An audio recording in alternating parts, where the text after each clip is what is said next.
Alex, it dawned on me that 14 years ago, it's 14 years ago, Easter weekend, 1995, that we last got together and did an interview of any kind. So I had no idea it was the same weekend. Yeah, Easter weekend. Wow. 14 years later.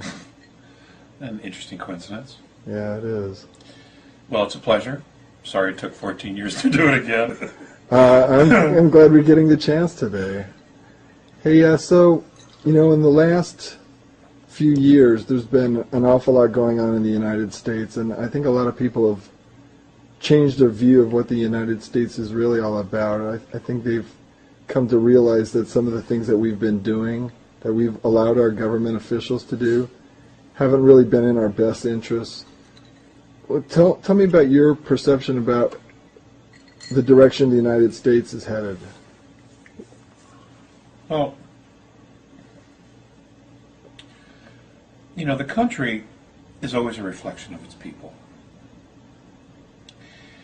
And it is my opinion that, yes, we have a governmental bureaucracy that claims to love America, but clearly by its actions and the laws and the way it's beginning to attack the citizenry, it hates Americans.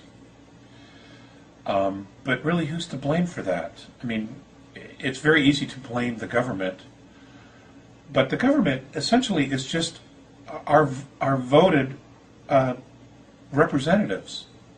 I mean, there is a bureaucracy around that government that manages and does the day-to-day grunt work, but essentially, it's the Congress and the Senate and the executive branch, who we vote for, who we've put into office. Now, I've said this, back in the early 90s, 92, 93, 94, I was saying a lot of this was coming. And really, who do we have to blame? And quite frankly, Rick, we have ourselves to blame. It's the citizens' fault. We abdicated management of the government to a group of politicians who are allowed to take campaign contributions from private industry, from corporations, from the military-industrial complex to do their bidding.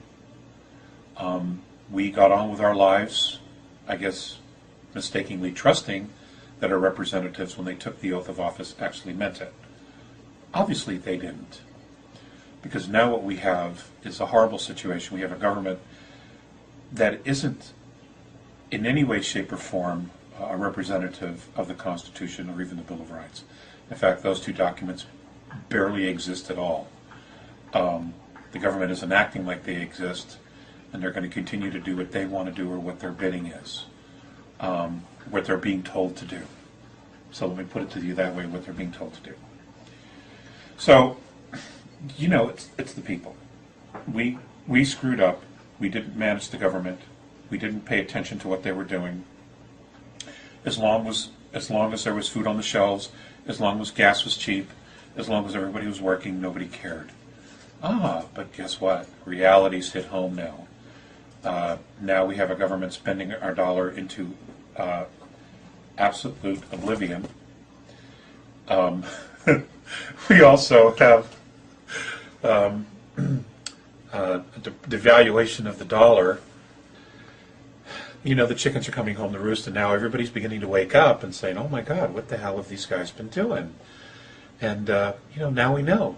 It's out there, and it's at a point where they're not even bothering to hide it anymore. So, what the question really comes down to is this. America is changing dramatically, and it's changing very, very fast. And it really comes down to a very simple premise, in my perspective. Do you want freedom and liberty, or do you want socialism? Now, there are some dramatic differences between the two. One requires self-responsibility and self-government. The other is you become a natural resource of the state, and they will tell you what to do, when to do it, and how to do it. And if for any reason at any time they decide they no longer need you, as Henry Kissinger so aptly put it, then we all become useless eaters. So this is where it's at. There is no really middle road as I see it. I think everybody waiting for one man to do something, for example, President Obama, to change the company, to change the government, to change the world, is ridiculous. He is just one guy, and the governments of the world are not run by offices, they're run by corporations. They're run by corporations, and those corporations are run by a program. And that program essentially has control of everything. It controls the money, it controls the technology, it controls the governments, it controls the media. And some of the personages within that program are not us. They're extraterrestrial. And I know many people will say, oh, that can't be, it never happened. Well, it doesn't matter at this point what they think. What is what is. And that's where we are. And now it's all coming to the forefront. And the next couple of years are going to be just the most interesting and the most full of growth opportunities for people. Dark night of the souls for many people. And an opportunity to not only change the way we live, but also the way to change our perspectives on how we want to live. And, really think about what really is important. Is it the money? Is it the dollar? Is it the big car? Is it the $1 million home? It isn't any of that. It's our family and it's our friends. We don't need all this crap. We just don't. What's important is who we are. Where are we going with ourselves? Have people looked inside themselves and said, I do all this work, I support these other things and all these other people. Am I actually fulfilling what I want to do? Am I, in fact, following my passion? Am I truly happy with my effort and what I've done?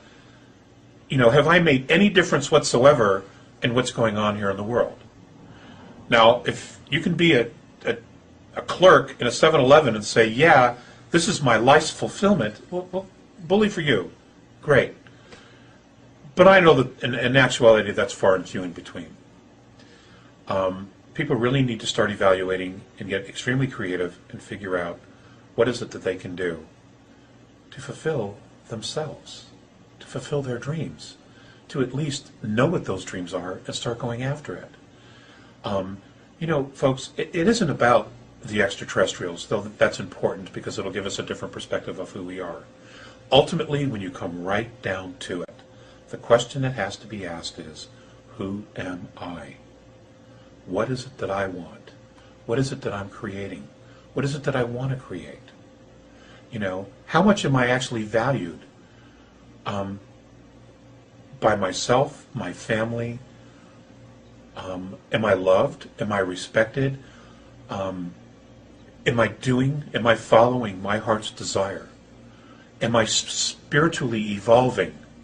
Or am I just on this automatic treadmill that the media and the Earth's religions have put us on? You feel good on Sunday, but by Wednesday it's just like, it's all worn off. And that's because it's not genuine. It's not genuine depth. It's not genuine happiness. Okay, it's instant salvation. And that doesn't work. And it's not that anybody actually needs salvation. They just need to love themselves. And in finding that, and in truly embracing that love, that passion for themselves, and honoring themselves, you'd be amazed at how much crap that's in your life will just fall away. Because, what isn't real will just fall away when you're actually on your path. And I can't tell people what their path is. I'm still working on my path. But it's all about self-responsibility. And that isn't going to change. That's where the real growth, that's where the real evolution comes from. In America, we had that opportunity, and we did it for some time. But for the last 50 years, God, it's just gone downhill. I mean, we've had this incredible opportunity to change the world, and now the world's very upset with us. And let's take a look at that for a second. Okay, Alex, you've mentioned that Eisenhower lost control of the U.S. government and that really has never been regained by the U.S. people. And I think we all want to know, how did that happen? Well, that's not exactly what I said. He didn't lose control of the government, but he lost control of the technology. Apparently, and this information's out there. Brigadier General Lufkin said in the Disclosure Project testimony, that's disclosureproject.org, which I recommend to everybody. He mentioned that the technology was being reverse engineered, but it went black. And it went black very, very quickly. And it was really literally a matter of weeks that he lost control of where the technology was because it went black. And a lot of that had to do with deniability for not only the executive branch, but the government as a whole. Now, who's actually managing this? And this is where I think a lot of people are confused. A lot of people think that the government has this technology. The government doesn't have this technology. We paid for it, but programs have this technology. A lot of this technology was reverse engineered by programs created by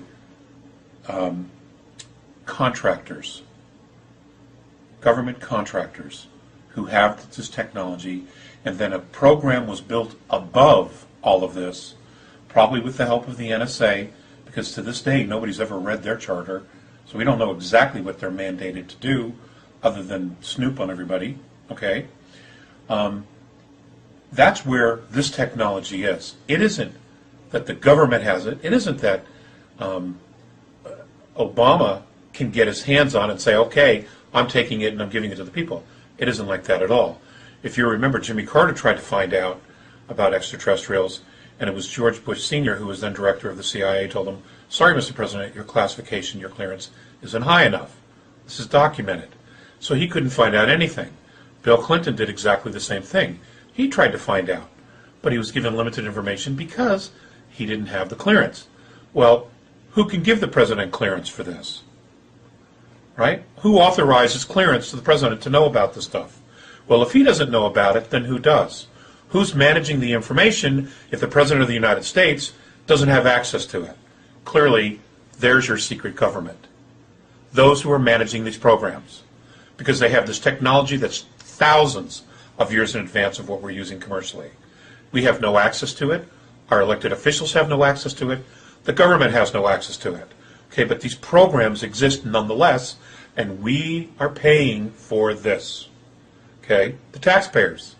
But we're not deriving any of the benefit of it. That is your secret government. Everything else is smoke and mirrors. Okay, what's coming down the pipe now is the fact that they have this technology and they're basically making choices. They're deciding what kind of society, what kind of world we're going to live in, who stays, who goes, what areas go through war, what areas stay in peace, which natural resources are going to be taken over. All of this is being managed by the program. And let's take a jump back to John F. Kennedy. This is not something I've ever said publicly, but if you recall, one of the things that John Kennedy did, one of the first acts he did, was to abolish the Special Operations Coordinating Group within the National Security Council.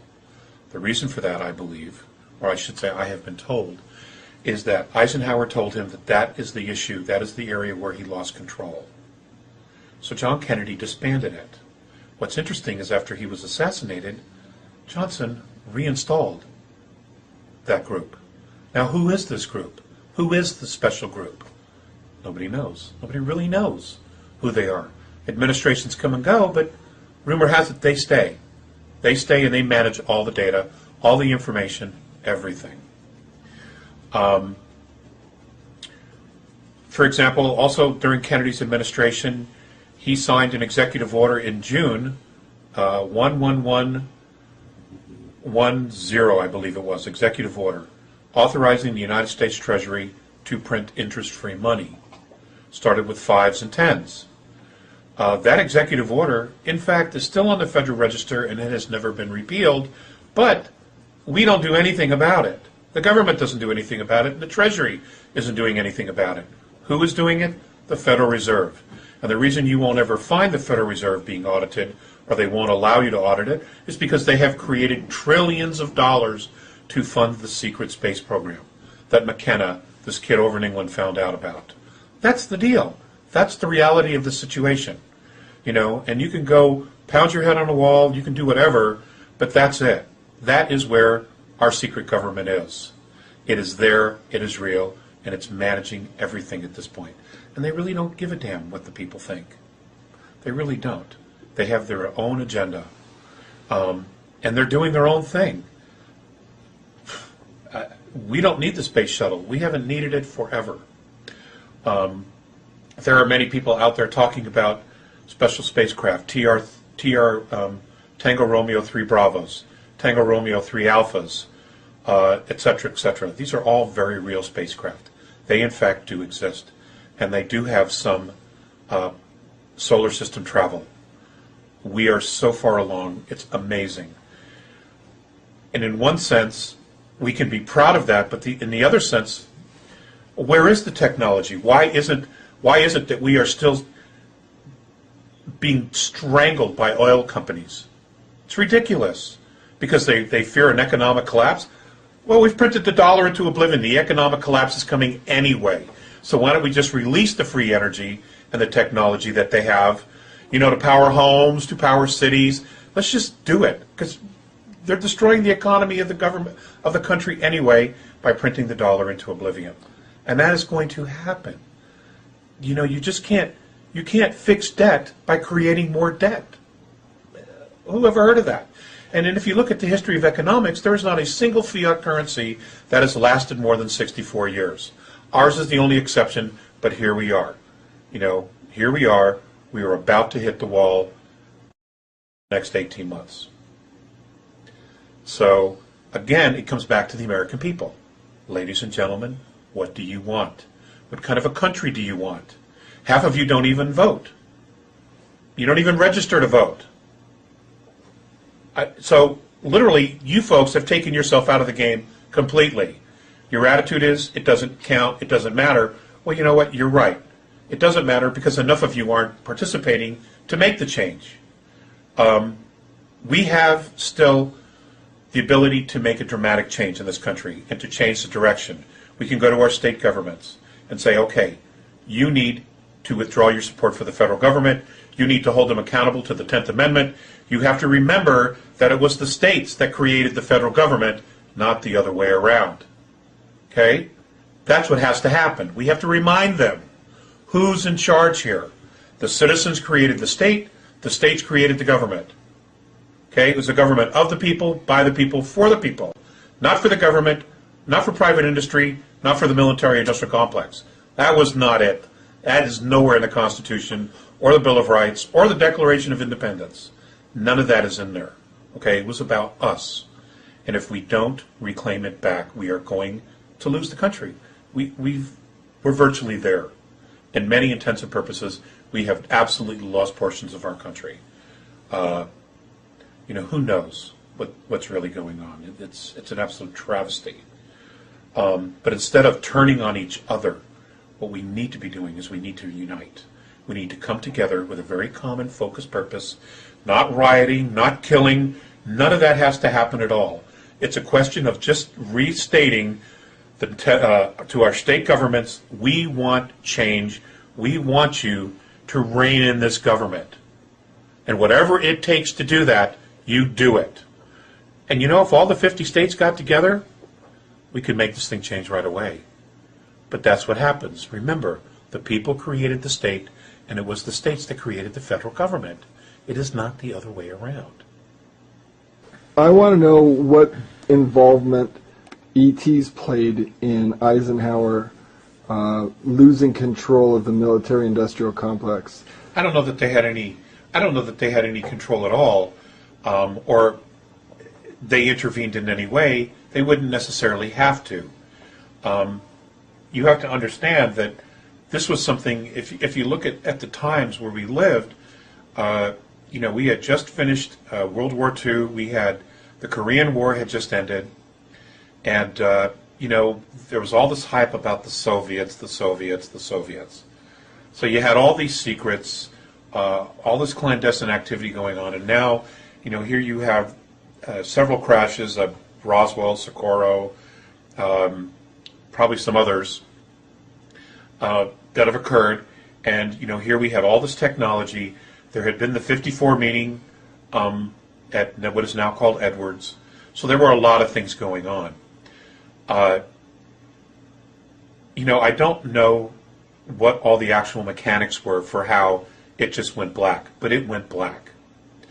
And probably whatever mechanism was in place that could classify these projects, or whatever group, let's hypothetically say Special Operations Coordinating Group within the National Security Council, all right? Let's say that they had the authority to classify these projects, these programs. Well, they classified it above and beyond anything that the president could ever reach.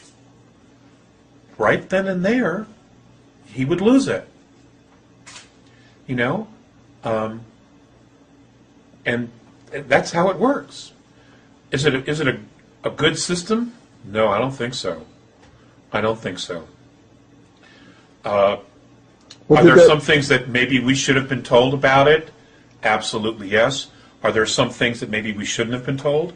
I'm absolutely open to the idea that there were, especially from what I've learned from the A's, that there are some things maybe people weren't ready for then. I think we're probably ready now for a lot more information, but now they don't want to give us any information. I mean, now we're getting more information outside the United States about what's going on than anywhere else. Even other governments are very, very open. And here we are, the center of this entire thing, and we're like being led down this dark hallway, or how did Leonard Stringfield put it? A hall of mirrors with a floor of quicksand. That's exactly what it's like. That's a perfect analogy for this fiasco that's going on. Here we are, reverse engineered this technology. Here the American people have paid for it, and we know less than anybody else about what's actually going on with it. It's just, this isn't going to serve anybody. And if you're in a poker game and you don't know who the patsy is, it's probably you. And that's exactly what's happening here. We're in a poker game, and we're the patsy. And that's what I know about it. Now, earlier you mentioned the program. Is that something that elected officials created, or is that something way above the elected officials, above the entrenched military officials? What is the program? It's kind of vague, just calling something the program. Be as specific as you can to explain what you mean by the program. Well, it doesn't operate like a government. It operates like an agenda. Now, exactly what that agenda is, I can't honestly say. But let's just take a look at where we're at. We know this technology exists. We have people coming forward. Again, I'll make reference to the Disclosure Project, another civilian as well as military people coming forward. Even other extraterrestrial groups who have been making contact with citizens of Earth in other countries have been given information regarding the fact that there has been the reverse engineer of technology. The Germans were doing it, the Nazi Germans were doing it, the Russians have been doing it, the United States government has been doing it, but we don't hear anything about it. Okay? It's a program, and this program is essentially above civilian everyday life. You have Corso's book, you have the work of Colonel Wendell Stevens, and all of the research that he's done regarding this, and many, many other authors that are trying, every day to put out more and more information and just, banging on the door, pounding the walls to try to get people to understand what's been going on here. And they deserve a wealth of credit for their tenacity and for continuing to do this work and to get it out. Like yourself, as a researcher, putting this information out, usually out of your own pocket. So many people have made so many sacrifices. They've lost relationships. Marriages have ended because of this focus on trying to bring humanity up to speed on what's going on with the program. So when we talk about the program is so far removed from everyday life on Earth that most people wouldn't even think it would exist. It could also be that the program really doesn't know anything about how we're existing at this point, because they're so removed from everyday life. They're tucked away in very secret places. They're in underground facilities. They're tucked away inside mountains. They don't intercourse or have intercourse or exchange with everyday citizens in a very normal way anymore. They're secluded. They're sequestered. They hang out amongst themselves. They're detached from everyday humanity.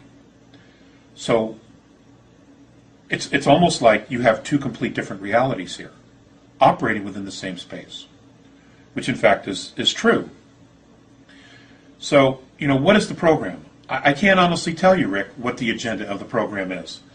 But there's evidence that the program does in fact do things that not only protect America, but have also intervened. For an example, several weeks ago, there was an incident along the East Coast where many people along the East Coast, the eastern seaboard, saw a green flash of material flying through the sky and landing in the ocean. The backside on that is that a cargo ship somewhere in the Atlantic launched a missile to take out Norfolk, Virginia, and that it was a TR-3B that took out the missile. If that's true, and I give that a very high probability, I'm okay with that. I'm really okay with that. But if you have technology that sophisticated, why are we spending billions of dollars on all this stuff that we don't need? Why don't we put that money back into helping small businesses and build the economy? Why aren't we taking that money to pay off mortgages? Okay, we have, 17, 18 million homes that are empty now in this country. Why aren't we doing something to put homeless people in them? I mean, there's a million things to do. I mean, here we give Wall Street, $10 trillion? And less than 2% of that is actually being loaned back to the citizenry? Enough of that. That isn't going to work. That's not going to work. And that's not what this is supposed to be about anyway. Okay, this is a government of the people, by the people, for the people. Not for the bankers, about the bankers, and only for the bankers. No, that's not what this is about. And it never should be about that. Okay? There has to be a paradigm shift here. But it's got to come from the people. All right? Instead of whining and complaining, take it back. Take back control. If you don't like what the government's doing, then you get involved, you vote, you register to vote, you do whatever you have to do. If you can't make a change in Washington, then you make a change in the local government. We have to do something. All right? Because we're out of time. We are literally out of time. And the program needs to somehow be brought back into reality. And I don't know the mechanisms. I don't know how we're going to bridge that. All right? But someone knows. Someone who's involved knows how to bridge those realities back into ours. How to take this technology 1,000 years advanced and bring it into the world today to not only help the environment, but to make us all free. Who the hell wants to live as a slave? Nobody does. No one does in the world. Every citizen wants freedom. Every citizen wants their children to grow up free.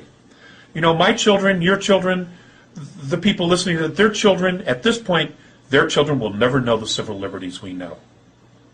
That's a tragedy. That's a tragedy. And it doesn't matter who dropped the ball or where we dropped the ball. The fact of the matter is the ball has been dropped. And we have to do right now, we have to take it back. Okay, so the program, I don't exactly know how to answer that. I've given you the best information that I have. It's complicated. It is just so complicated, Let me ask you, within the last year, you've spoken again with the Andromedans after 5 or 6 years of deciding that you didn't want to be involved for a while, that you needed to focus on your own life, and you had other issues that that kept you from wanting to be involved and be the public spokesperson and the messenger for the Andromedans, but in the last year you've been able to speak again with them. Have they had any input for you that's helped you understand how we might find our way out of this? Well, the contact that occurred was really about re-engaging. It was about getting to know. It was about creating a bridge again. It's important to understand that I chose to take the break.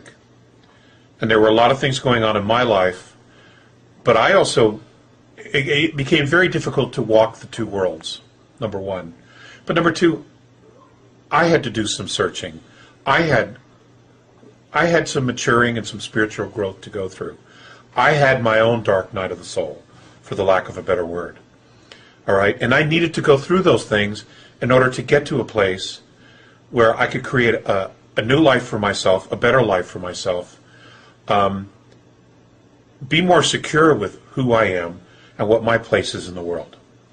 And it was important for me to refocus on my family. That always has to be my priority. And it is my priority. The information that they've given us in the past, they've pretty much spelled it out. It's about taking responsibility. It's about advanced maturity. It's about taking time to get really quiet, for one, to hear their own frequency, and to just engage with themselves, connect to their soul. You know, it's about not seeing yourself as a physicality, but it's about seeing yourself as a physicality, as a spiritual soul, as a totality, not just flesh and blood. You know, we're not some mistake. We're not some pool of chemicals that magically turned into this. That's not it at all. There is a grander scheme here. There is a definite divine purpose for everyone that's here and other worlds. But it's up to us individually to want to know what that is, to search that out. And that's what it is. And you know what? You can't ignore it, because it's all the systems that we've created on ego that aren't real, they're all going to collapse, because they're not going to survive, because they're not real. What is real? Okay? When you talk about creating a reality that is sustainable, is it about the natural resources? You know what? If the military-industrial complex, if the governments of the world were truly honest, we could change things within a year. We wouldn't be taking any more natural resources from the earth. We have enough already. It isn't about the population. It's about the fact that they can't control everybody. They're just spinning it. That's all it is. They're just spinning it because they're incompetent, because they're not capable of doing it, because this is not the agenda. This is not what it's about. Earth was not meant to be a prison, and we were not meant to be slaves on our own home. That isn't going to work. Okay? But at the same time, we have to step up as people, as fathers, as brothers, as sisters, as husbands, as wives. We have to step up. As citizens, we have to step up and take responsibility. And we have to be really clear about what our priorities are, you know, and about what's right. You know, I have a great respect for anybody who's in the armed forces, but it's important to note, especially to the young people, when you became the soldier, you did not surrender the citizen. You are still a citizen. And when you finish your tour and you get out of the service, guess what? You're a citizen again. So whatever rights you took away from people, guess what?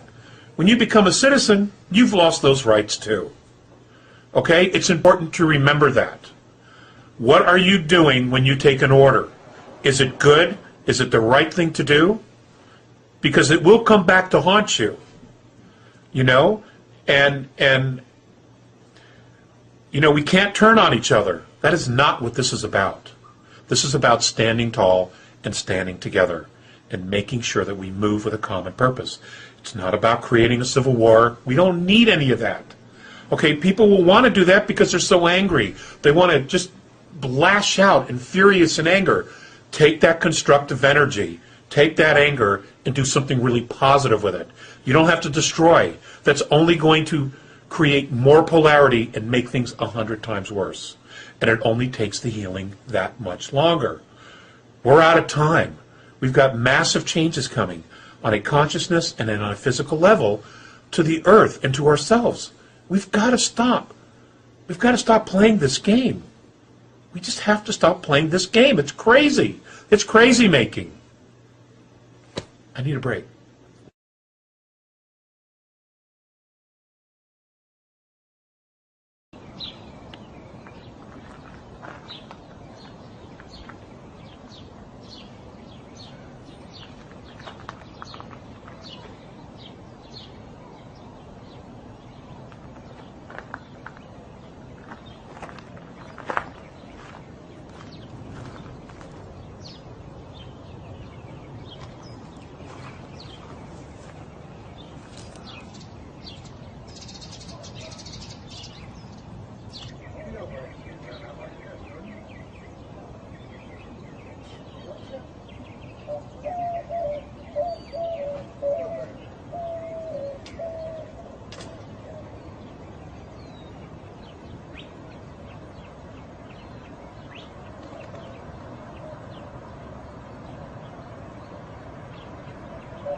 All right, just as a reminder, we're doing this filming in a family setting, so there might be some ambient background family noises. Right.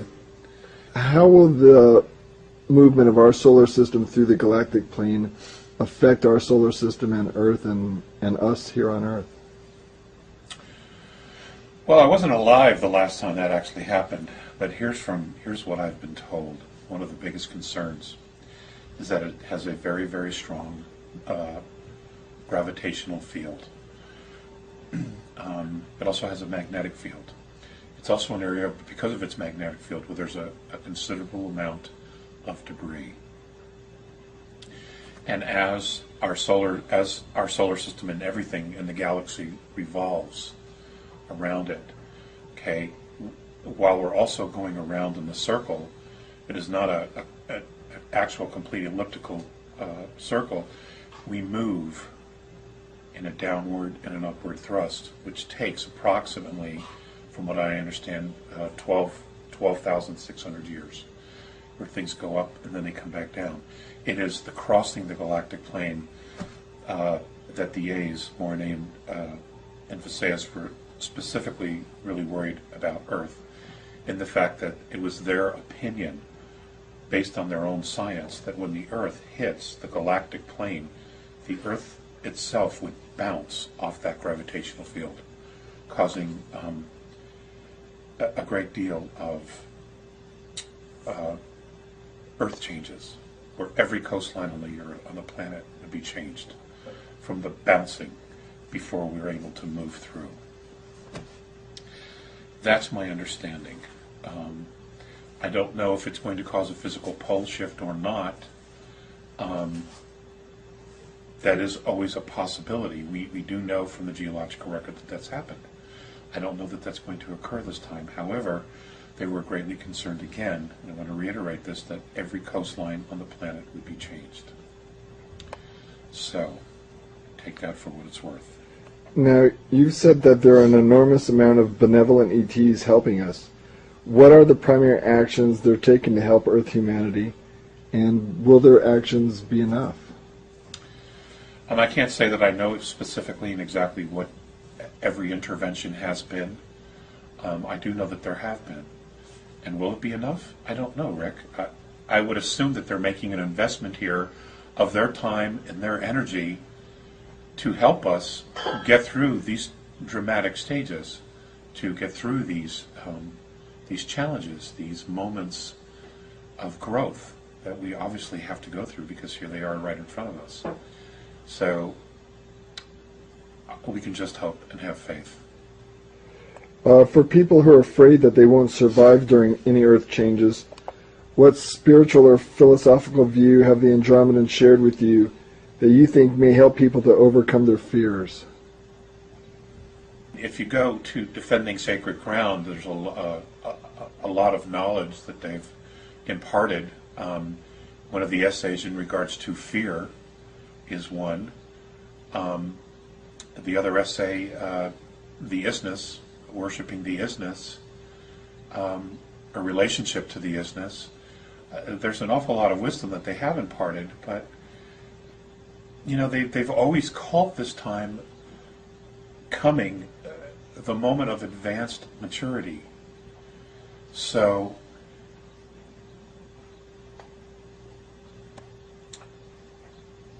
I don't necessarily know how to answer that question. I know that I'm not going to be living on the coastline. I'm going to be moving to the Rocky Mountains, to areas along the Colorado Plateau. That's where I'm going to be, at least here in North America. So everybody, people have to listen to themselves. They have to get their own guidance. This isn't about, saviors. This is about everybody becoming their own Christed being and figuring it out and listening and tuning in and figuring out, what they're supposed to do, where they're supposed to be. That's the purpose of maturity, is to get to that place. For example, Rick, we can go back to the question that I asked many, many years ago, what was going to happen to us? And their response was to become totally self-confident and free, to unconditionally be responsible for oneself without being coerced to accept some higher authority. And that's it. That's the essence of advanced maturity, is getting to that place and just knowing. Just knowing. And I'm not here to teach people that. That's I never would have signed up for that. Not the way, the Earth civilization has treated its, those kind of teachers. They've been ruthless with them. I never would have volunteered for something like that. In terms of survival, though, we talked a little last evening about it, and you said survival is a false premise. What did you mean by that? In a spiritual sense. In a spiritual sense, the physicality is just a moment. You're here, the only reason you experience physicality is to learn lessons, to gather knowledge, to experience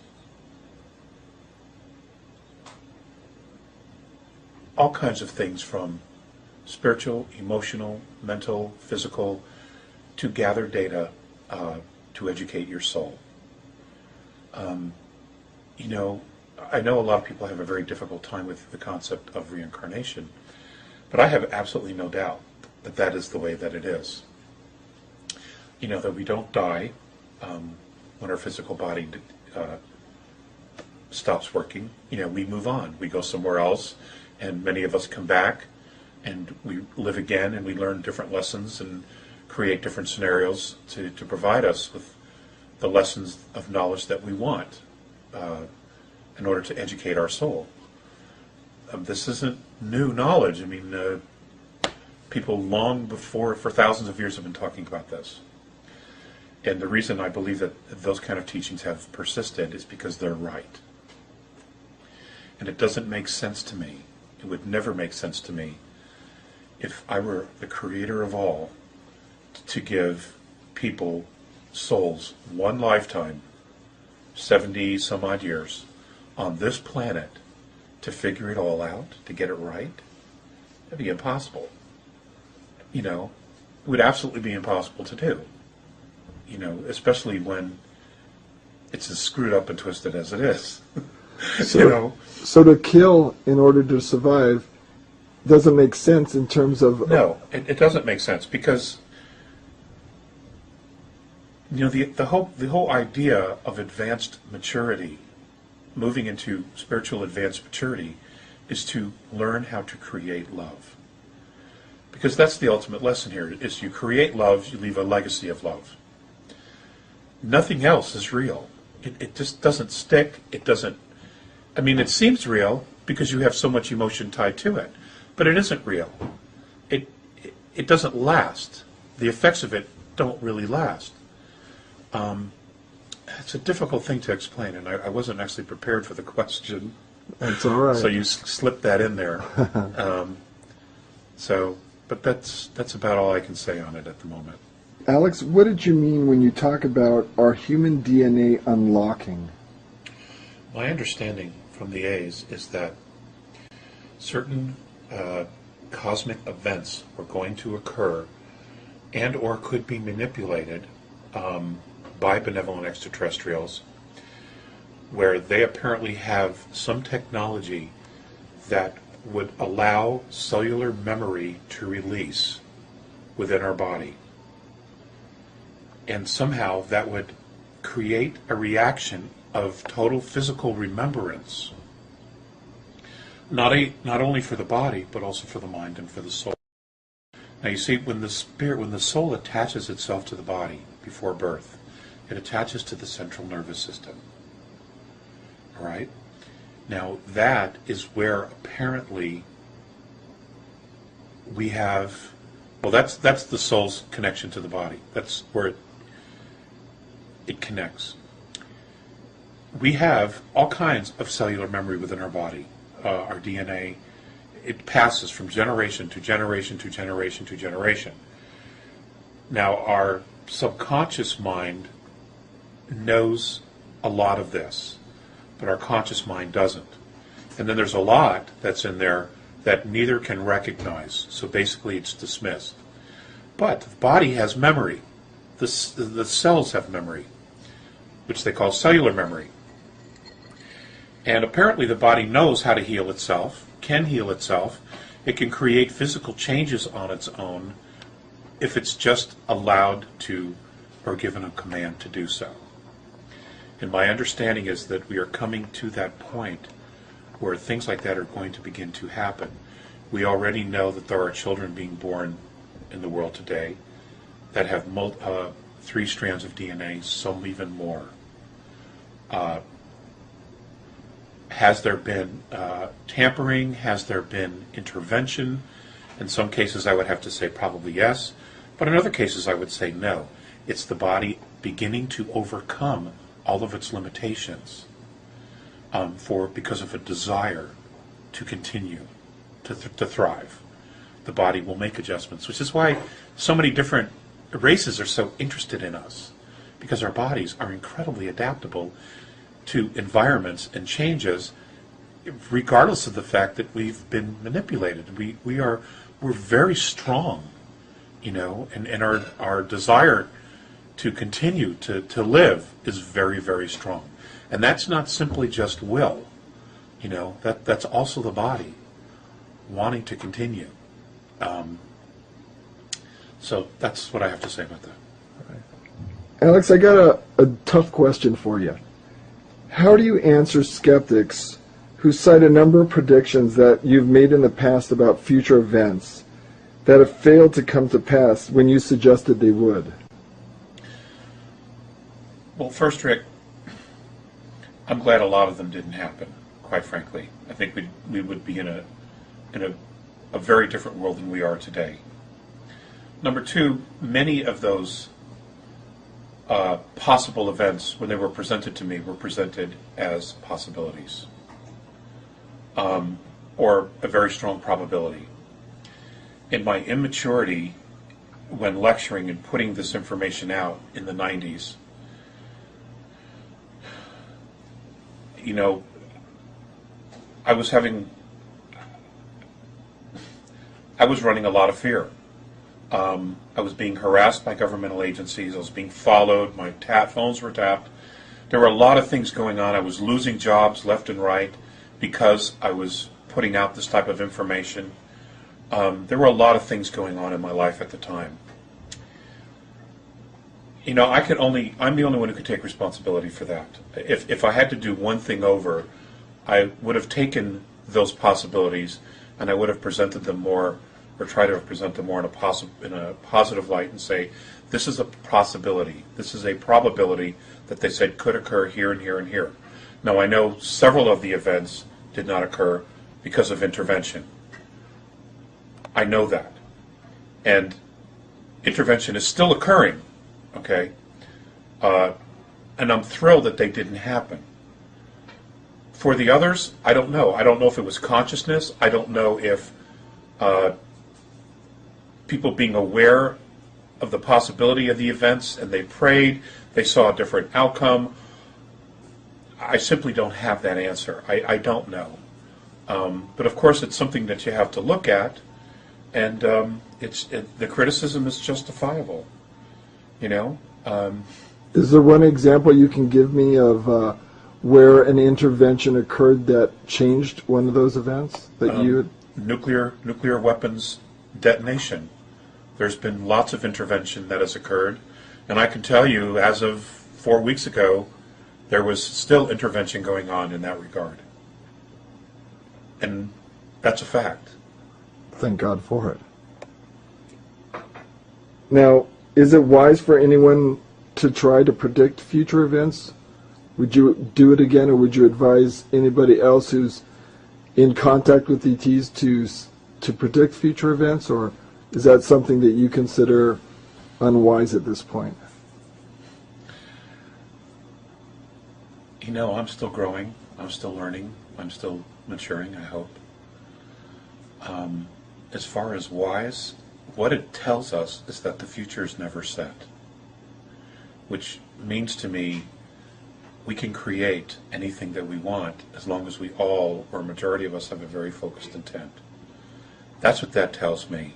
And I'm extremely encouraged by that if we can get enough people together to decide on what kind of a future, what kind of a life and planet we want. I mean, this is clearly, you know, the law of attraction at work here. The future's not set. It could also be that maybe these things coming up in 2012 with the bouncing off the galactic plane, maybe if enough of us get really focused and we surround the Earth with enough love and energy, that nothing will happen. You know, I don't have those answers. I just don't. I'm you know, everybody thinks, God, you've been talking to extraterrestrials for 35, 38 years. You know, you've got all this knowledge. That's true, but you know, I have just as many questions as well. You know, some of the conversations we've had have been extremely one-sided, where I'm shared information and I'm not able to ask enough questions. So, you're just human. Yes, more so than ever. More so than ever. There's a episode in George Washington's life that has a lot of meaning to you. The third trial of George Washington, his vision at Valley Forge. Why is that so important to you? Well, when I was a little boy, I always had a thing for George Washington. My dad took us to Mount Vernon, and I just loved it. And I can remember sitting in his backyard, looking down the Potomac. And you know how you just know you've been there before? You know, I'd been there before. And I was extremely moved by that. And it's hard to put into words. Well, when I started talking to the A's, Morine and Phaseus were very adamant about me studying that and looking up that prophecy. And I've asked, and they just said, well, it could be very, very important in America's future, especially the direction that it's moving now. that this could be a probability. So I studied it because they know that I have a passion for the founding of the United States and the principle, especially the principles for which it was founded on. A constitutional republic, a Bill of Rights, because those documents in America literally created a new domain of knowing that wasn't here in the world before. Before it was always aristocrats and monarchies that ruled the world, and governments. And America changed that now forever. So I saw that, and I recognized that as a little boy as an amazing turning point. And the more I learned from the A's, the more I realized how important that actually was for humanity, to actually have the opportunity of self-government. Unfortunately, there's been a tremendous amount of negative intervention, and they know us probably better than we know ourselves, and they've been able to lull us back into sleep, lull us back into consumerism, into forgetfulness by dumbing down everybody through our school systems. And now they don't even really teach any of that. So they felt very importantly to let me know about that. And if you look at the third trial, it's a remarkable event. I certainly hope it doesn't happen. I don't want it to happen. But I just shared that with you because I thought it was important that, that they would not only come this way, but they would be adamant that I research that and I look into it. So that's why I shared it with you. I mean, it was something that was shared, I think, in 1834 or 1838. And, talked about the founding of the United States, talked about the Civil War, and then the third trial. And what's interesting is, these are events that have occurred, that did occur after that. It also, if you look at the third trial, it's very close to where the world is today. And what is the essence of that third trial? That essentially the world becomes polarized against the United States and comes after the United States. And if you look at the actions of our government and our banking system today, you can absolutely see some parallels. And the fact that, our government is gearing up for a third world war, that, there are people in the administration presently who really would love to isolate Russia in world politics, using the rest of the world, especially pitting China against Russia, and in the Obama administration, there's a lot there. It wouldn't take much for something like this to occur. It's worth noting, if nothing else. For Americans, is there anything in your mind that we can do to help? For Americans, we have to practice self-government. If I would say anything, I would say go to the library, go online, and the first thing you should do is read out loud the Declaration of Independence. Tell me if that doesn't make sense today, as it did then. Just replace King George with the Federal Reserve. Tell me if it doesn't make any sense. Start there. Remember who you are. That's the birth certificate, the Declaration of Independence. It's all about remembering who you are and then getting fired up and saying, you know what? Yeah, we've got to do something, because our generation, we cannot drop the ball. We cannot saddle our children and our grandchildren with a horrible socialism that infallibly will move into fascism, corporate fascism. We just simply can't do that. It is unconscionable for us to just do nothing. We have to do something, because future generations will be livid with us if we don't do something.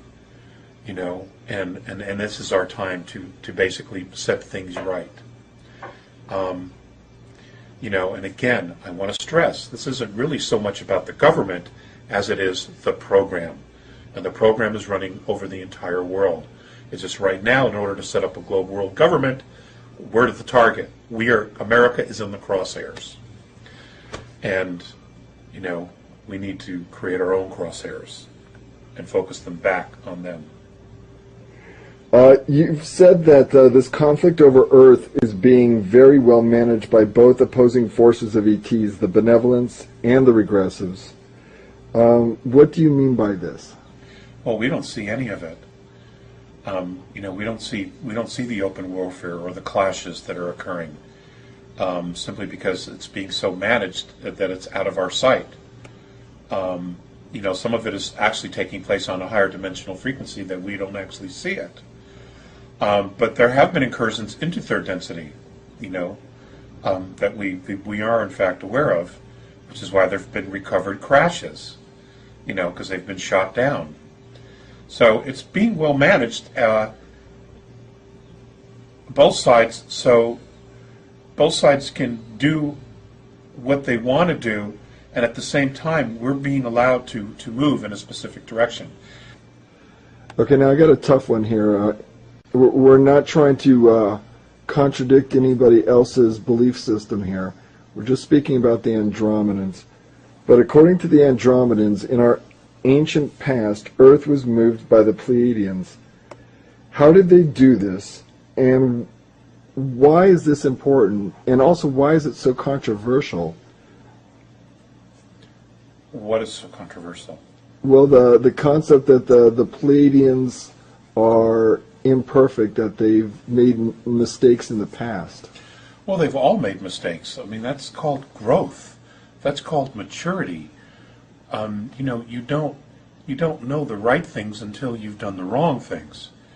You don't know the path until you've experimented with different logic, different ideas, different philosophies, different methods of implementation of thought and creation and worship. I mean, that's what life was created for. That's what physicality was created for, was to experiment, to enrich our lives with experience. And, to worship the extraterrestrials as our ancestors did in the very, very ancient past, it would be stupid. It would be the wrong thing to do. And the reason for that is this. Yes, they have incredible technology.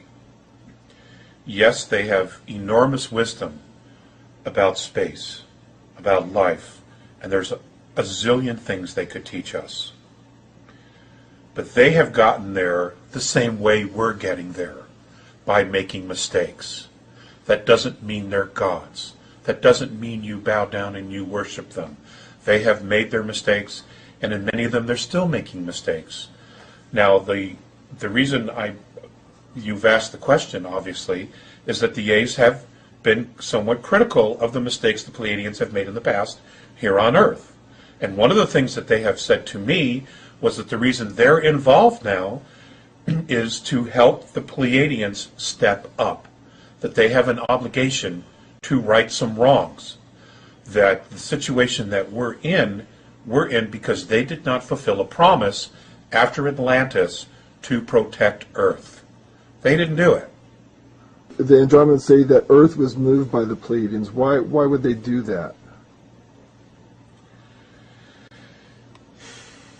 Let alone, how could they do that?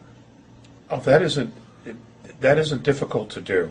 I mean, it only takes several very large motherships where you form a grid around the Earth, and you can literally use the gravitational field and pull it or move it forward. And that isn't difficult. Solar systems are built today by extraterrestrial races. They can do that. They can, bring moons that are just floating out in space and put them around planets. They can move planets closer, further. They can take an ice planet, move it closer to a star so that the ice melts and now there's water. They can do all kinds of things. This type of engineering, planeteer engineering, I don't know that there's actually a word for it, can be done and has been done. And it's the same here with Earth. There was a point where we were actually too close after a direct hit with another planet, and they were able to move it further away from the sun, which was a good thing. Okay, so this can be done, and that in itself was not necessarily a mistake. Okay, The mistake that many people make is that they think that because these extraterrestrials can come 100 million light years, 140, 230, 600 light years across the galaxy to Earth, that they have to be all-knowing and omnipotent. Absolutely not the case. It's just simply not the case. I mean, you know, look at our own hidden space program. We know it exists, and you know they have remarkable technology, and they have probably, in all realistic, have tried to leave the solar system and could leave the solar system to travel to other stars. You know, we have the technology, the Montauk information, the star chambers information. You know, we have enormous technology that we've reverse engineered. You know, but it's one thing to have the technology. It's another thing to have spiritual wisdom. And that's where we're really in trouble here. You know, is we don't have the spiritual wisdom to know how to use these tools. And we're like new kids on the block who get that brand new Stingray bike, and the first thing we do is run through the intersection, you know, with it. Cars hitting the brakes and horns blowing and, you know, people screaming, watch out, because we don't know what we're doing, you know. And this is where it creates problems for other races, you know, especially, Rick, especially when you look at the Earth herself and you look at all the issues that are going on Earth that we just simply don't want to resolve. You know, we refuse to resolve. And here we are going to just leave Earth and take that energy. They don't want any part of that. There's no place for that. They've already been through this. They don't want this they don't want this kind of insolence out there. Okay? There's no place for it. And we have a place in the galactic family, but we have to also know that place. And knowing that place takes a tremendous amount of introspection, really genuinely looking at ourselves. You know, let's go back to some of the things that were said very early in the contacts. Before the A's actually decided to intervene, there was a great deal of discussion regarding Earth within the Andromedan Council. Now, that is where a lot of planetary systems meet. It isn't run or owned by the A's. It's a location, so they call it that. Okay, it's easy for everybody in that area to meet there. And there were many that were opposed to doing anything to help us. And let's focus on those reasons. They don't respect themselves. They don't respect each other. They don't respect their home planet. What is their value? Now let's look at the Earth. Let's look at ourselves today. Has it changed any? Has it changed any? I mean, we have free energy. We have free technology. Okay, we have the technological means to create that. And yet, we're about to fight World War III over oil? You know? So we can drive our cars and our trucks when those engines have been obsolete for 70 years? We know this. This isn't rocket science. This is out there already. Okay?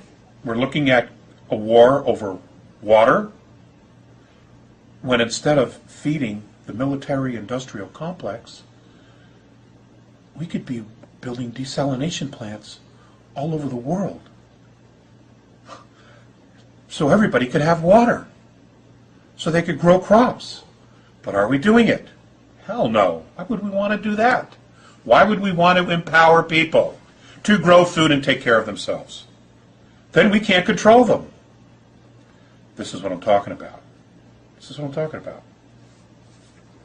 So back to the Pleiadians. Let me get a little history on the Pleiadians. Tell me about what Atlantis was and how the Pleiadians were involved in it. Atlantis was an extraterrestrial colony.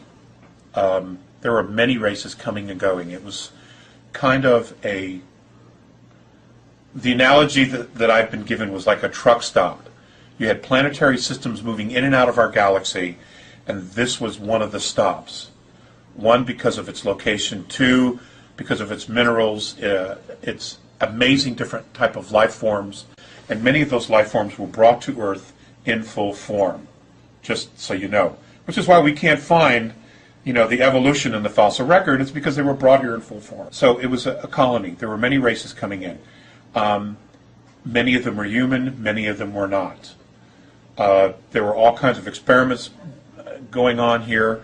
You had human extraterrestrials, the giants, commingling with women of our world, leaving offspring. Many of them became royal lines. Others were hunted down and killed by other races because they were half-breeds. So and if you remember in the early notes, VA said that prejudice was an extraterrestrial perspective. This was something that we had been taught by the extraterrestrial races themselves, which clearly shows, they had some maturing to do. They were going through a growth curve. Hopefully all those races have, but apparently not, because we still have some regressive races that are here doing their thing. Hiding behind us, essentially.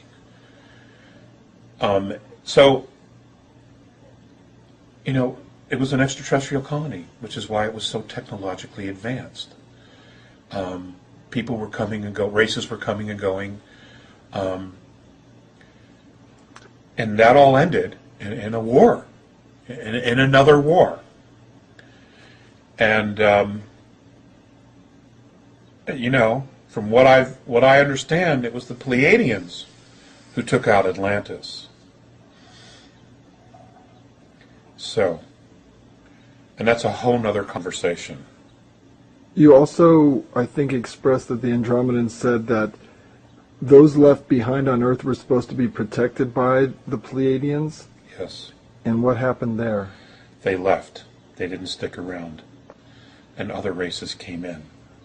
And not only took refuge, but created underground colonies for themselves, and essentially began the very slow process of managing us, controlling us, and at some point they started using us as a natural resource. Are those the ones that have created the program, as you call it? They're a very integral part of the program. That is correct. How has the moon and those other races associated with the moon affected Earth humanity, and what's the history there? Oh God, that's no small question. What I've been taught was that the moon showed up somewhere around 11,600 to 12,000 years ago. It was brought here. We know it's hollow. It came from, I believe, Ursa Minor, from a star system called Chauta. And it used to be a craft of some sort. And, in the early years of space travel, many of the planet-faring races now, when they first started, they didn't have all the natural resources to build huge craft. So what they would do is they would use smaller craft, and they would go out and try to capture moons, asteroids, things like that. And then what they would do is they would move them into their orbit safely, and then they would hollow them out and use them as spacecraft. Build the craft on the inside. So now they have all the raw materials they need on the outside. Build the craft, a propulsion system, your life support systems, things like that on the inside of these moons, and then they would use that as the craft. As opposed to using all of your natural resources to build the shell of the ship. They didn't have to do that now, all right? It's just really smart. So, briefly, that's the story of the moon. That's dealt with in Defending Sacred Ground. Now, the Aryans, the Meldekians, how are they associated with the moon? And who are they? Well, they're essentially the same. You know, if you look at the Aryan race per se, it's a combination of Orion,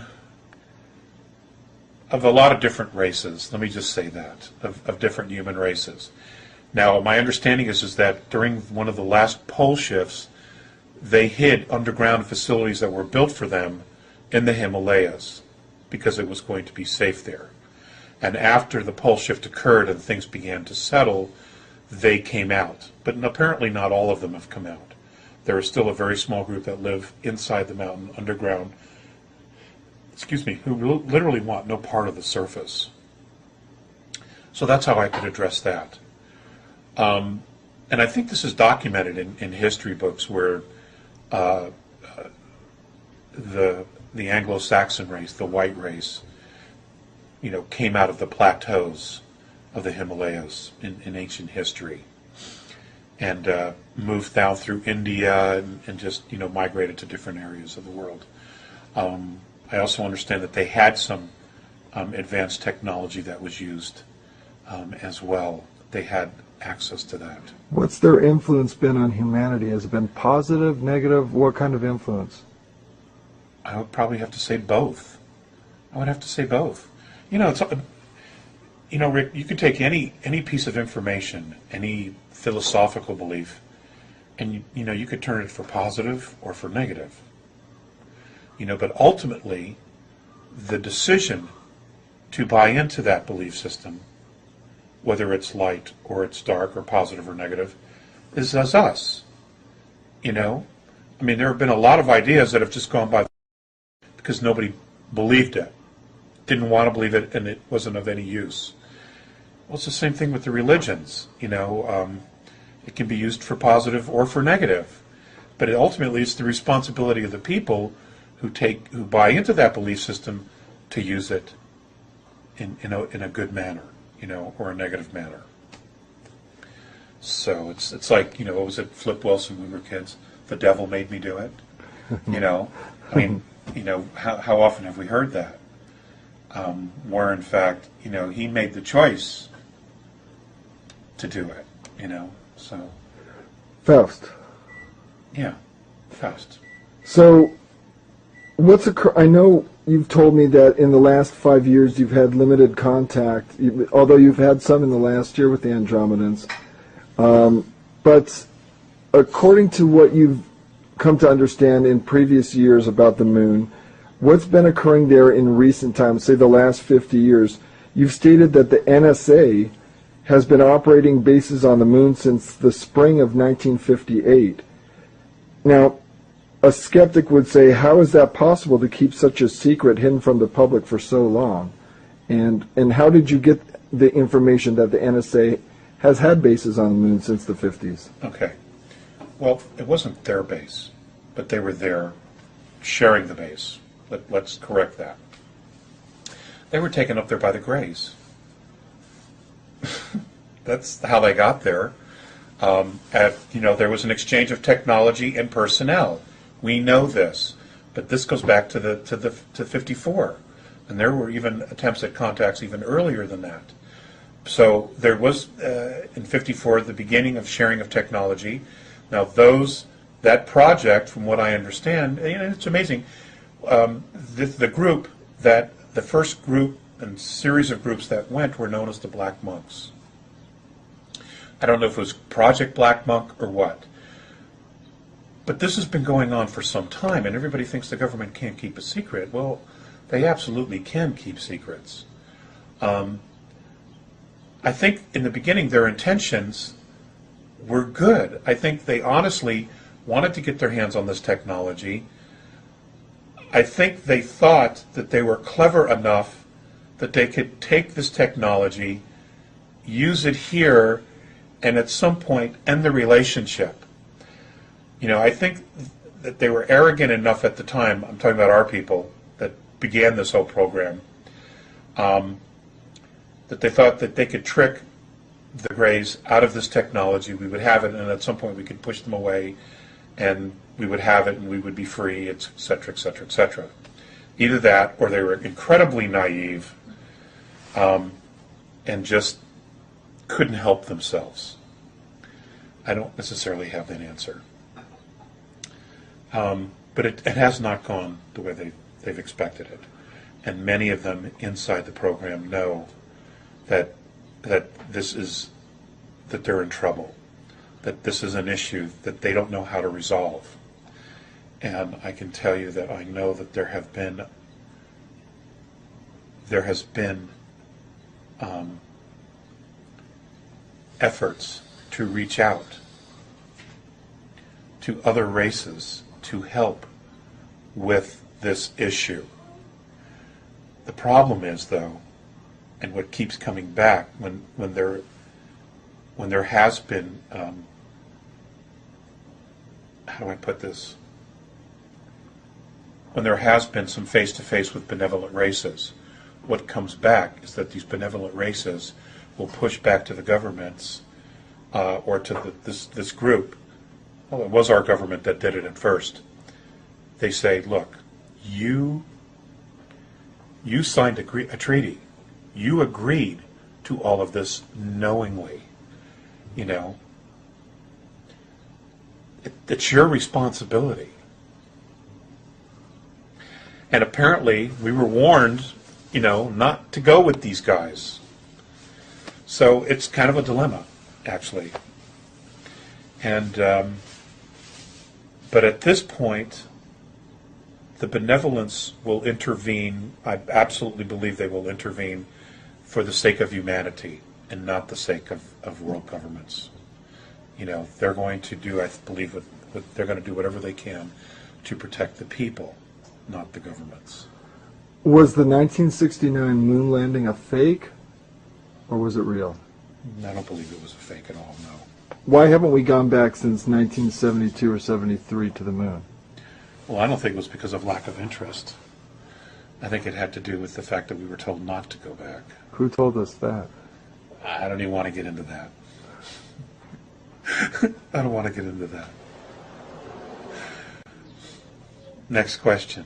All right. Okay. When Mornay shared with you their understanding of the relationship with the isness, which is like what some of us might call the one or God, they call it the isness, back in 1995, what was your reaction to it? Awe. My reaction to it was awe because of the simplicity and how clean it was. And I immediately saw some parallels between what the Native American and other indigenous people had practiced as far as being a part of nature and appreciating nature and the grandeur of nature and watching nature and understanding the power and the presence of it, not only to heal but to create wisdom and to educate about who we are in our physicality. You know, for example, what most people don't understand is many of our herbal treatments that have been used for thousands and thousands of years, the indigenous people learned from the animals by watching the animals, knowing what plants to eat when they weren't feeling well. You know, I mean, we take it for granted because we think we have, you know, modern medicine, but most of modern medicine is recreating extracts found in the plant world. That's all it is. Except, you know, their stuff is really tweaked, you know, and it creates other problems for the body because it isn't real. Okay, Alex, critics of contactees often make the argument that the whole ET UFO phenomenon is simply a ruse by attention seekers to create a cult following and pseudo-religion around themselves. Now, how would you answer these types of critics?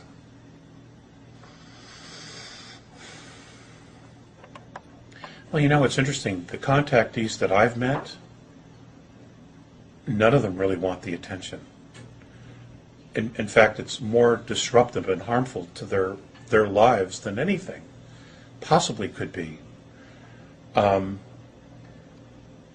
know, with the exception of the Meyer case, where they create Fiju and you know, it's become radical that Billy's it, and he's the one, and it's only him, and it's only about him. Other than that, I'm not aware of well, there is that guy in France, right? The Raelians or something like that, whatever they're called. There is that guy. I think that for the love of the planet, most contactees who have come forward share the information because they believe it will help. It'll help give us some insight into what our issues are and our own self-identity, to realize we're not alone. That, maybe there is a way for us to get some answers so we don't destroy our planet, destroy our ecology. That there are some mentors out there, races who could mentor us through this transition that we're going through. As far as creating religions and cults, well, humanity has always done that. That's why you've got the religions. I mean, the Romans knew what they were doing when they were creating the religions of the East and the West, and creating Christianity. They knew what they were doing. I just, the critics could find anything to bitch about anything. They can, they sit behind their computers and they say they can, say whatever they want to say. But what would they do in the same position if they were being contacted? Would they shit their pants, or would they stand up and what would they do with the information? I'm sorry, you need to go away. I don't want any of this information because I'm afraid I'll create a cult. I mean, what is that? What would they do? What would they do in this situation? It's so easy to criticize somebody else when you're not the one on the firing line. It's always easy to be the armchair quarterback. When you're in your living room, you're not on the floor or on the field having to make the call. It's always easy to second guess. And from my heart, those people who think they know when they don't know, you deserve to be on the front line. You really do. You do. You deserve to be in the front line. You deserve to be attacked like you've attacked everybody else, so that you know that you don't know what you're talking about. It's that simple. And that's exactly how I feel about it after all these years of taking crap and having crap thrown at me and at my family and at my children. You don't know what you're talking about. And it's gotten so bad that, if you were to ask me, would I ever do this again? Would I ever go public again? The answer is absolutely no. I would keep the information for myself, pass it on to my family, and tell the rest of humanity, forget it, because it isn't worth it. It just isn't worth it. Look at your history on how you've handled those who have tried to share wisdom. It isn't a good track record. But I wouldn't do it again. If I had to do it over, I wouldn't do it again. And that's what led to your 5 years where you... Nearly 6, yes. Refused contact with the Andromedans? Yeah. And what prompted you to begin contact with them again? What made the difference for you? What brought you back? Well, look at the condition of the world, and I'm a parent. I'm a parent. So this is about your children? Yeah. Yeah. Plain and simple. All right, now come the easy questions. Don't say that. Who is humanity? Who is humanity? Oh, that's an evolving question. Who are we? What is our sum total?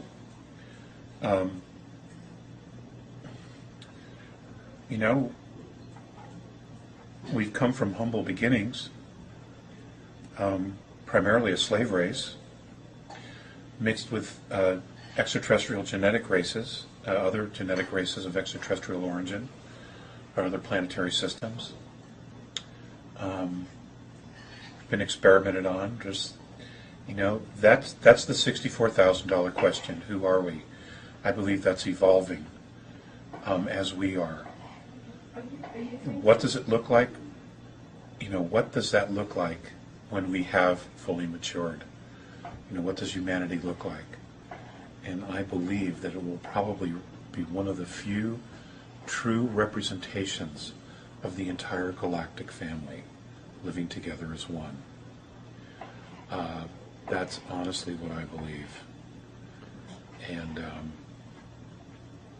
you know, through our physical body types, through our skin color, through all of our genetics, you know, just remarkable potential.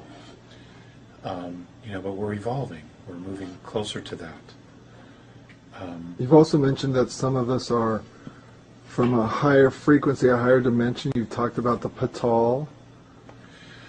I was told that in the Andromedan perspective, and this information was given to them by more advanced races than their own, in a harmonic or frequency density higher than theirs, that there is speculation that many of the souls on the planet come from a group soul called the Patal, and that group soul were also known in history, in antiquity, galactic antiquity, as the founders, who had moved through all the dimensions, through the different physicalities, and evolved spiritually to get, I guess, to the highest level.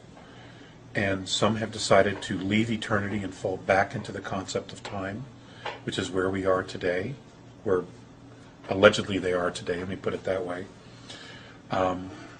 here to help uplift and change, you know, this harmonic, what we know as third density, and to move it forward. And as we move forward, it creates a graduational type of procession of uplifting of frequencies for the others as well. It's an evolution, and allegedly that's what they think. You know, that's a very interesting subject, and you know, I know we're limited on time on the tape, but you know, I've dealt with some of that already in the earlier talks. Let me ask you, some people would say that, you know, we're here because we've made mistakes in the past and we're kind of like spiritual renegades and this is our prison or this is our cell. We're relegated to this spot in the galaxy on the outer fringes. Other people say we're slow learners, we're spiritual idiots, and we've got a lot to learn before we're allowed into this, you know, heart of the galaxy and mix with the other higher frequency races. What have you learned about those concepts? Are those valid or invalid, or what's your opinion? Well, I think if Earth is a prison, it's because we believe it's a prison. But it could be that they're all right. I mean, if this is a place where we create our own physicality and we create our own reality, then they're all right. You know, if you believe this is a prison for you, then you're right. It's going to be a prison for you.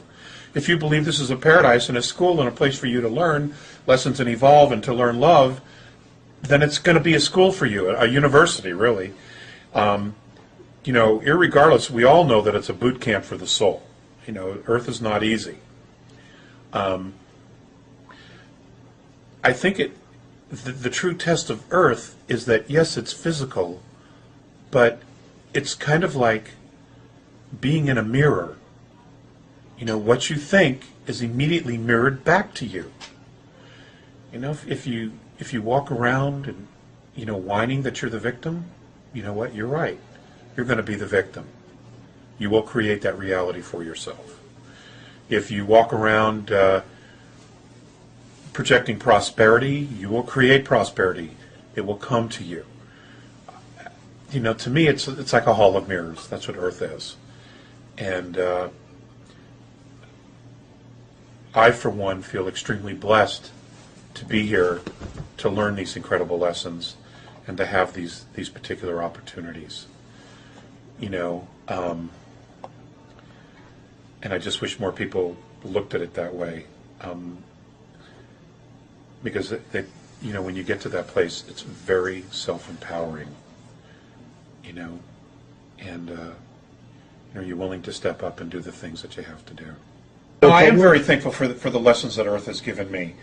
But in hindsight, with all the things that we have to go through to learn to love, to feel, to be responsible, to experience anger and hate and abuse of power and all those lessons that we all go through many lifetimes here, would I add that additional class of dealing with an extraterrestrial race on a planet as paranoid as this? And the answer is no. Now, earlier you said that you're convinced reincarnation is a reality. In fact, you were even given evidence of reincarnation by the Andromedans. They showed you something when you were young, something about your life history, your past. Can you share a little bit about that? And can you tell me a little bit about how our consciousness chooses what life or body to inhabit? And you've also talked about that Van Allen belt and that it plays a part in reincarnation as well in terms of your understanding of it. Let's talk about reincarnation for a little bit. Tell me what you feel about reincarnation. When I was a kid, they had put this cap, it was almost like a metallic type of a yarmulke on my head. And immediately monitors came out of a wall out of nowhere, and I started being shown scenes of lifetimes. And this information was coming out of my own head, even though I consciously had no idea or a way to even tap into it. But I knew it was me. I mean, I was emotionally involved with every scene that I saw, and I knew that it was me. And, that's not something that I can explain to people. You either just know or you don't. Well, I knew that was me. And from that moment on, I had a different perspective of life. Because I haven't been born and raised Catholic. I was an altar boy. Here, what they teach you is that you're given this one life to get it right. And if you don't get it right and you make a mistake, even though he's a loving and forgiving God, he's going to throw you into a fiery abyss for the rest of eternity. That's insanity. It's insanity. I mean, why would anybody believe that? Number one, okay? Number two, obviously that's not a loving and forgiving God. Okay, so it's, in my mind, being a kid, it was a lie. I just knew it was a lie. And reincarnation is not new. Many of the different cultures have talked about it. And in order to mature the soul, you would need more than one lifetime. What do we live on average on this earth? Most people. 45, 50 years for the average. In the United States, it's 72, I think, 73. But outside the country, it's a lot less. And that's it. That's your window. Please. So, everybody has their own perspective on it, and absolutely everyone is entitled to their own perspective on it. I know that reincarnation is a fact, and I'm encouraged by the fact that it is a fact, that we get multiple lifetimes to figure things out, turn it over to learn specific lessons. Now, what does that look like when creating a family to come into? I don't have those answers, Rick. I don't. I did ask the question once, where do souls go when they die? And I was told that if there was a physical place, it would be near the Van Allen belt, where that is. That's what the ASA told me, but that's all the information they ever gave me about it. So, and that's all I know. Now, in regard to human evolution, you've said that we must make the conscious decision not to spread hate. Why is this so important? Well, what's hate? It's a lack of love. It's a lack of love. And a lack of love is destructive. It disintegrates things. If you look at some of the earlier notes where the Andromedans have talked about traveling through space, throughout our galaxy, and discovering cultures who had reached advanced maturity that had actually destroyed themselves because they lost their original intent. And I believe that the original intent is learning to totally and unconditionally not only love oneself, but love all. When you lose focus of that, things just begin to disintegrate perpetually, because you continue to justify creating a space of fear. And do love and fear exist in the same space? No, they don't. They're actually polarities, opposite polarities. So, many of the advanced extraterrestrial races have figured that out. And so even if there was an opposing ET regressive race, they would do their best not to hate them. Yes. Yes. You've said that in this age that it's so important to know your neighbors. You've said that in your recent meeting with the Andromedans that your faith in friendships was reaffirmed. Why is friendship and why associate with neighbors, why is it so important, especially now, in these times? And let's end it with this question. I've been blessed to have an off-world perspective of Earth. And it's a very tiny little planet compared to some of the others that are out there that have life on them. We are a community of people all living together, sharing a very, very small space. Okay? On a ball of water and land that is traveling through space. It is such a miracle, such a gift. If you could see it from that perspective. The